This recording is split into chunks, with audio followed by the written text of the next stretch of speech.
Marilyn Monroe est l'actrice emblématique des années 1950 et 1960. En août 1962, le monde entier a été choqué par la mort de Monroe à l'âge de 36 ans. 60 ans plus tard, Frank Sinatra a révélé de manière inattendue les secrets de sa mort. Que s'est-il passé? Qu'a révélé Sinatra après toutes ces années? Explorons les terrifiantes vérités enfouies après 60 ans. Avant de nous pencher sur ces faits, jetons un coup d'œil sur l'enfance de Marilyn Monroe. Peut-être y trouverons-nous quelques indices. Explorons. Les premières années de Marilyn Monroe naissance. Née Norma Jean Mortensen le 1er juin 1926. Marilyn Monroe était connue comme l'étonnante blonde superstar des comédies de théâtre. Gladys Pearl Baker. Sa mère est issue d'une famille modeste du Midwest qui a émigré en Californie au début du 20e siècle. John Newton Baker était de 9 ans son aîné lorsque Gladys Baker l'a épousé à l'âge de 15 ans. Gladys a obtenu la garde exclusive de ses 2 enfants, Bernice et Robert, lorsque le mariage s'est soldé par un divorce houleux. John Baker, incapable d'accepter la décision de garde, ignore la décision du tribunal, enlève les enfants et retourne chez lui, dans le Kentucky. À l'âge de 12 ans, Marilyn Monroe ne savait pas qu'elle avait une sœur nommée Bernice. Monroe avait environ 17 ou 18 ans lorsqu'elle et sa sœur se sont rencontrées pour la première fois en 1944. Gladys occupait un poste de monteuse de négatifs à la Consolidated Film Industries lorsque son mariage se termine par un divorce. En 1924, elle épouse en seconde noces Martin Edward Mortensen. Mais leur mariage ne dure pas. Après leur séparation quelques mois plus tôt, elle demande le divorce en 1928. Marilyn Monroe était censée être l'enfant de Martin Edward Mortensen, car elle s'appelait Norma Jean Mortensen à sa naissance. Charles Stanley Gifford, l'homme avec lequel Gladys Monroe a eu une liaison en 1925, s'est avéré être le père biologique de Marilyn Monroe, selon des tests ADN effectués en 2022. Cette révélation a été une véritable surprise. Après un certain temps, Marilyn a découvert que Gifford avait 2 autres demi-frères ou demi-sœurs, à savoir Doris Elizabeth et Charles Stanley. Il s'agit des enfants de Gifford issus d'un précédent mariage. Alors que Gladys était préparée émotionnellement et financièrement à devenir mère. Les premières années de Marilyn ont été étonnamment stables, car elle ne semblait manquer d'aucun des besoins de la vie. La maternité de Marilyn a marqué un tournant dans sa vie. La situation financière de Gladys devenant de plus en plus précaire, elle décide de confier Marilyn à des parents d'accueil évangéliques, Albert et Ida Bolander, qui résident dans la petite ville de Hawthorne. Après avoir trouvé un emploi en ville, Gladys avait l'intention de ramener Marilyn avec elle. En 1933, Gladys a pu obtenir une modeste maison à Hollywood, ce qui lui a permis de s'occuper de Marilyn Monroe, âgée de 7 ans à l'époque, à un prix abordable. Lorsque la mère de Marilyn fait une dépression nerveuse en 1934 et qu'on lui diagnostique une schizophrénie paranoïaque, les choses commencent à se gâter. En voyant comment sa mère s'est effondrée sous la pression de la vie, il est étonnant de voir comment la petite Marilyn Monroe est devenue la grande star de cinéma qu'elle était.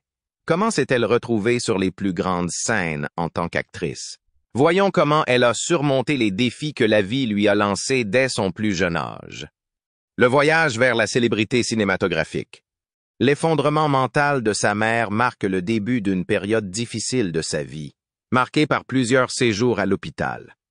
Marilyn Monroe, qui avait passé une grande partie de sa vie protégée et soignée par ses proches, est soudain placée sous la tutelle de l'État pour des raisons difficiles à expliquer. Grace Goddard, l'amie de Gladys, intervient aussi vite qu'elle le peut pour s'assurer que Marilyn va bien, tout en gardant un œil sur les affaires de Gladys.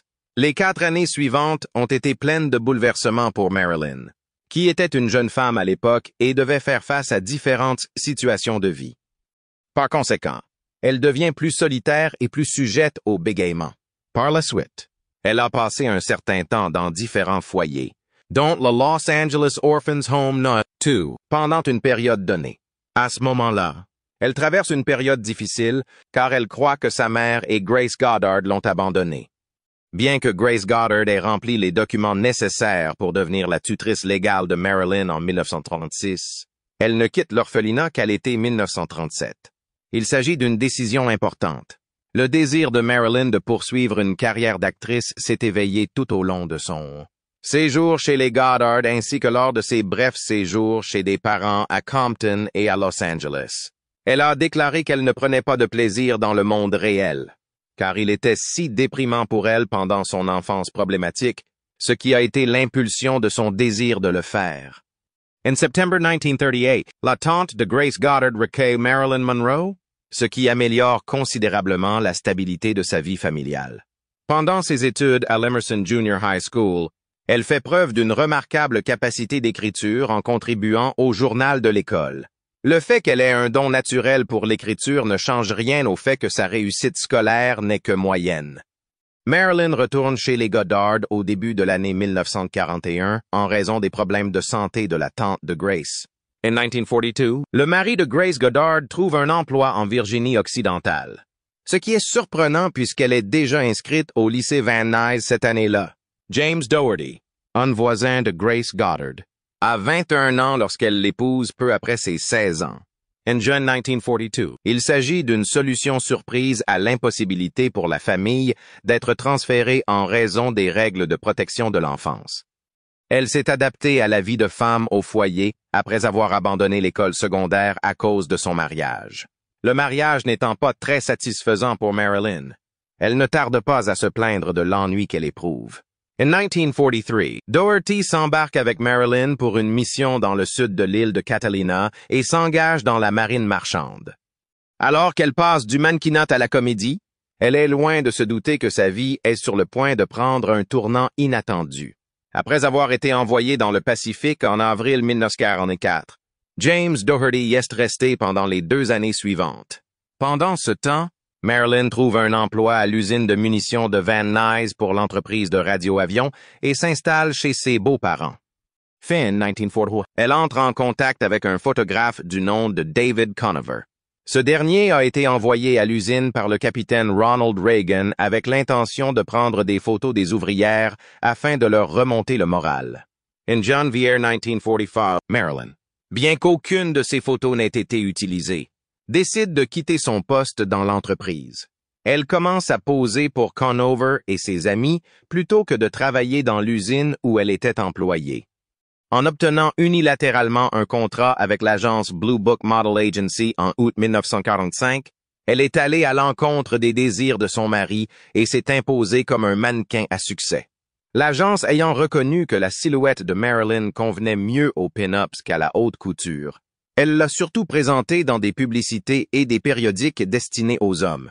Pour augmenter ses chances de décrocher des contrats de mannequinat, elle subit une métamorphose remarquable au cours de laquelle elle se lissa les cheveux et les teignit en blond. La propriétaire de l'agence de mannequins, Emmeline Snively, considère Marilyn comme l'un des mannequins les plus ambitieux de l'entreprise après qu'elle a fait 33 couvertures de magazines au début de l'année 1946. Elle a parfois été employée sous le nom de Jean Norma. En juin 1946, elle décroche un contrat avec une agence d'acteurs avec l'aide de Snively. À la suite d'un entretien raté chez Paramount Pictures, Ben Lyon, un cadre de la Fox au 20e siècle, organise un test à l'écran à une date ultérieure. Bien que le directeur général, Darrell F. Zanuck, ne se montre pas très enthousiaste à l'égard de Marilyn. Celle-ci parvient néanmoins à obtenir un contrat standard de 6 mois en août 1946. Pour éviter de signer un contrat avec un studio concurrent sous la direction de Lyon, Marilyn Monroe choisit de se produire sous le nom de scène de Marilyn Monroe. Ce nom a été développé à partir du nom de l'actrice de Broadway Marilyn Miller, ainsi que du nom de jeune fille de sa mère. Le nom est né aux États-Unis. Elle décide de mettre fin à son mariage avec Doherty, qui dure depuis septembre 1946, en demandant le divorce. C'est ainsi qu'elle met fin à son mariage. Alors qu'elle travaille à la 20th Century Fox pendant la première moitié d'une année, elle se concentre sur le perfectionnement de ses talents d'actrice, de chanteuse et de danseuse, tout en acquérant de l'expérience dans l'industrie cinématographique. Grâce au renouvellement de son contrat d'actrice en février 1947, elle est autorisée à reprendre son rôle dans le film Dangerous Years. Elle reprend sa carrière de mannequin et commence à faire de rares apparitions dans des films. En raison de la timidité et de l'insécurité de Marilyn Monroe, la Fox décide de ne pas prolonger son contrat en août 1947. Sans se laisser décourager, elle retourne à l'Actors Lab, où elle obtient un petit rôle dans la production de Glamour Preferred. Elle participe à des événements de réseautage qui lui permettent non seulement de rencontrer des personnalités importantes de l'industrie, mais aussi de rester en contact avec elles. Un exemple en est la relation peu fréquente qu'elle a eue avec Joseph M. Schenck, un cadre de la Fox. Elle obtient un contrat avec Columbia Pictures en mars 1948, et c'est alors qu'elle peut réaliser son portrait de Rita Hayworth. Cela s'est rendu possible grâce à son amitié avec Schenck.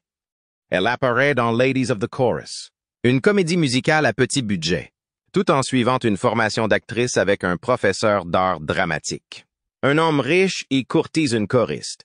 Columbia Pictures ne prolonge pas son contrat après cela, mais en 1950, elle fait un essai pour le rôle principal dans Born Yesterday. Après sa publication un mois plus tard, Ladies of the Chorus reçoit des critiques majoritairement positives. À la suite du non-renouvellement de 2 de ses contrats, Marilyn éprouve quelques difficultés à se produire pendant un certain temps. Elle ne semble pas faite pour le grand écran, mais tout va changer en un instant, grâce à un élan de triomphe. Marilyn Monroe a été contrainte de retourner dans l'industrie du mannequinat après que Columbia Pictures a refusé de prolonger son contrat.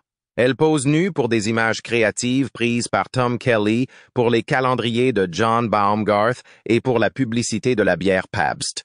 Elle se fait appeler Mona Monroe pour ses 2 projets. Elle a posé seins nus et en bikini pour un artiste appelé Earl Moran, tout à fait à l'aise avec l'exposition.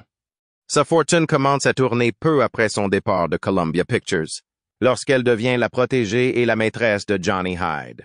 Hyde était le vice-président de l'agence. Hyde l'aide à obtenir de petits rôles dans plusieurs films, dont le film noir de Nanton Fixtin The Asphalt Jungle, réalisé par John Huston, et le drame All About Eve, dans lequel elle offre une performance mémorable. Elle passe du statut de mannequin à celui d'actrice professionnelle grâce à l'attention que lui portent les fans, même si elle n'a que quelques rôles.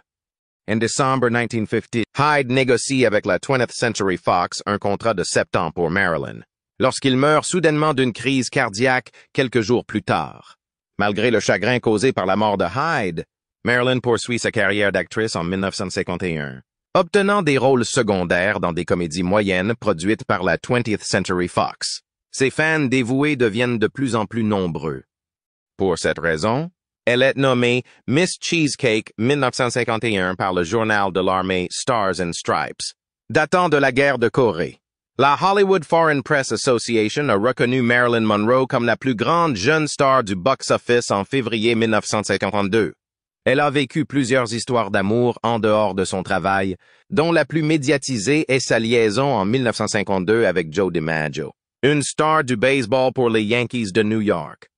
Le scandale qui suit la révélation publique qu'elle a posé nue pour un calendrier artistique en 1949 fait basculer sa carrière en mars 1952.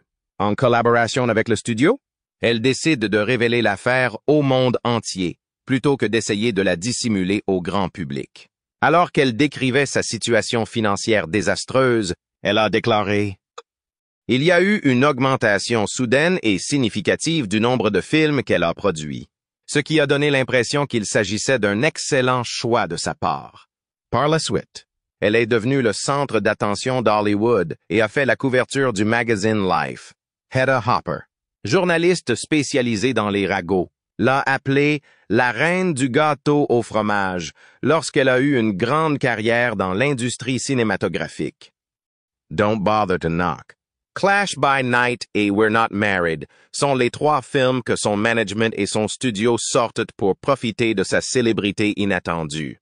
En raison de la large diffusion de ses photos de mannequinat à caractère sexuel à cette époque, elle devient un symbole de la sexualité.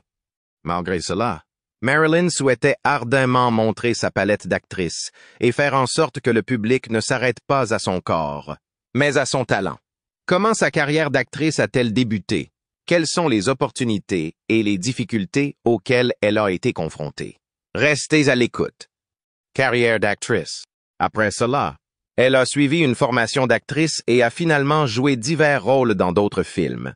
Au fil du temps, elle a commencé à abuser de substances en raison des difficultés qu'elle rencontrait dans sa vie personnelle.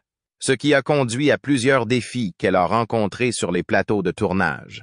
Certains membres de l'équipe de tournage pensaient qu'il était difficile de collaborer avec elle. L'année 1953 a permis à Marilyn de consolider sa position en tant que figure de proue de l'industrie cinématographique. Niagara, un film noir en Technicolor, est le film qui l'a initié au rôle de femme fatale et qui a développé son maquillage caractéristique. Sa prestation dans la comédie musicale satirique Gentlemen Prefer Blondes Louis vaut d'être connue dans le monde du cinéma comme la blonde stupide stéréotypée. Dans un autre film, intitulé How to Marry a Millionaire, elle obtient le plus grand succès commercial de sa carrière. Grâce à cela, elle a pu consolider sa position de sexe symbole le plus important d'Hollywood. Les défis auxquels sont confrontés les stars de cinéma ont abouti à un mariage rapide. Bien qu'elle soit sur le point de devenir une célébrité grand public, elle continue à se battre sur le plateau de tournage et dans sa vie privée. Sa dépendance à l'égard des entraîneurs et les difficultés qu'elle a rencontrées avec les réalisateurs ont contribué à la formation d'une réputation qui l'a fait apparaître comme extrêmement inadaptée aux yeux des cinéastes lorsqu'il s'agissait de trouver des rôles. Malgré cela, sa popularité a continué à monter en flèche, ce qui lui a permis d'obtenir une place convoitée dans le vote annuel des Dean Stars qui gagnent le plus de millions de dollars. Le fait qu'elle ait figuré dans le tout premier numéro de Playboy, publié en décembre 1993, a encore renforcé sa position de star hollywoodienne. Vers 1950, Marilyn Monroe s'est battue avec un contrat qui n'a pas changé, ce qui lui a valu un salaire bien inférieur à celui des autres actrices de l'époque. La raison en est que Daryl Zanuck, un cadre des studios 20th Century Fox, l'empêche physiquement d'atteindre ses objectifs en raison de l'antipathie qu'il éprouve pour elle. Elle tentait d'acquérir diverses pièces, mais il ne ménageait pas ses efforts pour l'en empêcher. Sous la pression de Spyro Skouras, le propriétaire de la société, Zanuck a modifié l'orientation commerciale de la 20th Century Fox pour se concentrer uniquement sur le divertissement, mettant fin à toute ambition de film sérieux. En 1954, Marilyn est suspendue de ses fonctions après avoir refusé de participer à la comédie musicale The Girl in Pink Tights, la fille au collant rose. Elle reçoit beaucoup d'attention négative à la suite de cette suspension. En janvier 1954, Marilyn Monroe s'empresse de se marier avec Joe DiMaggio afin de démentir les viles allégations et rumeurs dont elle fait l'objet. De San Francisco au Japon, ils entreprennent un voyage très médiatisé. Avec les responsabilités de DiMaggio dans le baseball et celles de Howe dans l'organisation United Service en Corée, ils parviennent à passer une lune de miel peu orthodoxe après leur cérémonie de mariage. Ils y parviennent tout en équilibrant leur vie commune. À son retour aux États-Unis, Marilyn obtient des jeux d'images pour le prix de la star féminine la plus populaire, ce qui fait monter l'excitation dans les médias. En mars, elle conclut un accord avec la 20th Century Fox, ce qui lui permet de recevoir un nouveau contrat comprenant un bonus de 100 000 $ et un rôle juteux dans le film The 7-Year Itch, la démangeaison de 7 ans. Après sa suspension, Marilyn désapprouve la publication du film River of No Return d'Otto Preminger et traîne des pieds avant de jouer dans la comédie musicale There's No Business Like Show Business. Ces deux films reçoivent des avis variés de la part des critiques, le second étant considéré comme offensant par un grand nombre d'entre eux lors de sa sortie à la fin de l'année 1954. C'est en septembre 1954 que le film de Billy Wilder, The 7-Year Itch, inclut la scène mémorable du célèbre métro de Lexington Avenue. C'est à ce moment-là que sa fortune a pris un tournant décisif. C'est un tournant pour Marilyn, mais il se fait au détriment de son mariage avec Joe DiMaggio. Le film fut un énorme succès en 1955 et représenta un tournant pour elle. Incapable de supporter le comportement obsessionnel et possessif de son mari, elle décide de prendre des mesures pour mettre fin à leur mariage. Après la popularité de The 7-Year Itch, Marilyn Monroe et le photographe Milton Green créent la société Marilyn Monroe Productions, ce qui lui vaut un procès avec la Fox pour ne pas avoir respecté les engagements pris. En 1955, elle s'installe à Manhattan, où elle se concentre sur sa formation d'actrice à l'Actors Studio, où elle suit les cours de Lee Strasberg. Au cours des longues procédures de divorce avec DiMaggio, Son amitié intime avec Strasberg devient un élément essentiel de son développement personnel et professionnel. Sa vie privée se mêle de plus en plus à celle de Marlon Brando et d'Arthur Miller, écrivain et auteur. À l'époque où Miller était soupçonné de communisme, ses liens avec lui ont fait l'objet de pression de l'extérieur. En 1955, Marilyn Monroe et la 20th Century Fox négocient un nouveau contrat de 7 ans, qui lui permet d'exercer un contrôle créatif sur ses projets et de collaborer avec Marilyn Monroe Productions. Il s'agit là d'un événement inattendu qui s'est produit au cours de l'année. En 1956, elle remporte la bataille contre la 20th Century Fox et se marie avec Arthur Miller. Grâce à sa prestation dans le nouveau film Bus Stop, qui sort en août 1956, elle reçoit des éloges tout au long du processus de nomination pour le Golden Globe Award. Le public considère que ses talents théâtraux sont très agréables, même s'ils sont mis en valeur dans le film. Dans le mois qui suit, elle commence à travailler sur sa toute première production indépendante, une pièce intitulée The Prince and the Showgirl. C'est Laurence Olivier qui a collaboré avec elle sur ce projet. Le fait que le film ait pu attirer l'attention dans toute l'Europe témoigne de son incroyable résilience. C'est en 1957 qu'elle décide de prendre des vacances, car elle a des problèmes de santé. Elle revient finalement avec le film Certains l'aiment chaud, qui sort en 1959. La production de ce film a été très difficile, mais lorsqu'il a été rendu accessible au grand public, il a connu un succès immédiat. Le film ayant été largement acclamé, elle a reçu un Golden Globe, ce qui a contribué à consolider son statut d'icône dans le milieu hollywoodien. Pour sa dernière apparition, Marilyn joue dans The Misfits, où elle incarne une femme divorcée qui cherche à nouer des relations avec des cow-boys âgés. Son interprétation de ce personnage a été sa dernière performance. C'est à cette époque que Miller entame une relation avec la photographe Inga Morath, ce qui entraîne la dissolution de son mariage avec Miller. Au bout d'un certain temps, son mariage avec Miller prend fin. Dans l'État du Nevada, le 29 juin 1966, le divorce qu'il avait entamé avec Marilyn est approuvé. Malgré les difficultés qu'elle rencontre sur le plateau, elle réussit à se produire de manière authentique, ce qui lui vaut les acclamations du public. En 1961, elle est confrontée à de graves problèmes de santé, hospitalisée pour dépression. Elle trouve du réconfort dans ses amitiés avec Frank Sinatra et Joe DiMaggio. Personne ne savait que c'étaient les dernières années de Marilyn. Mais le savait-elle? Que faisait-elle pendant cette période? Les derniers mois de sa vie. Marilyn décide de s'installer définitivement en Californie en 1961 et revient sur le devant de la scène en 1962, lorsqu'elle est récompensée par les très convoités Golden Globe Awards, alors qu'elle se bat contre la maladie. Monroe est découverte morte dans sa chambre.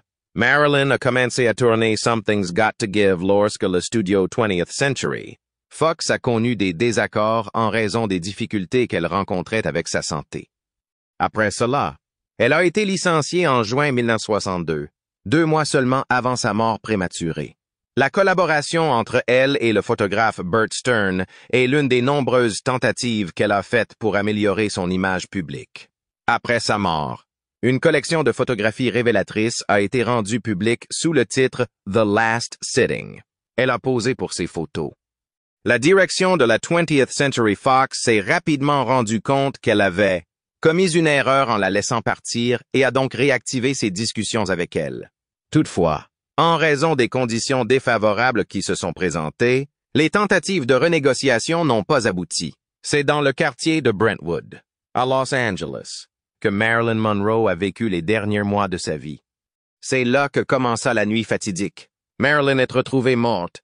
Que s'est-il passé? Suivons l'histoire. La nuit fatale. Dans la nuit du 4 août 1962, Eunice Murray, la gouvernante de Marilyn Monroe, passe la nuit chez elle, vers 3 heures du matin. Elle se réveille et s'inquiète de constater que la chambre de Marilyn est fermée à clé et qu'elle ne réagit pas malgré ses appels répétés. Sentant que quelque chose n'allait pas, Eunice a contacté le psychiatre de Marilyn, Ralph Greenson. Greenson arrive rapidement et entre dans la chambre par une fenêtre. Une fois à l'intérieur, il trouve Marilyn Monroe inconsciente sur le lit. Sun Medicine. Hyman Engelberg arrive vers 3h50 et confirme le décès de Marilyn. A4H25. La police de Los Angeles est informée de l'incident.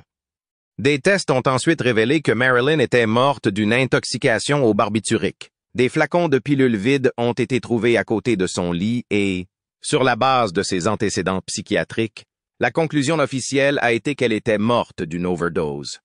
La mort de Marilyn Monroe a provoqué une onde de choc dans le monde entier, laissant les fans et les médias sous le choc. L'artiste français Jean Cocteau, ainsi que ses collègues John Olivier et Joshua Logan, ont fait part de leurs condoléances, soulignant les difficultés auxquelles elle a dû faire face, notamment les pressions de la célébrité et de la publicité. Les funérailles privées de Marilyn ont eu lieu le 8 août au cimetière Westwood Village Memorial Park, organisé par son ex-mari Joe DiMaggio. DiMaggio a continué à montrer son affection en envoyant régulièrement des fleurs sur la tombe de Marilyn.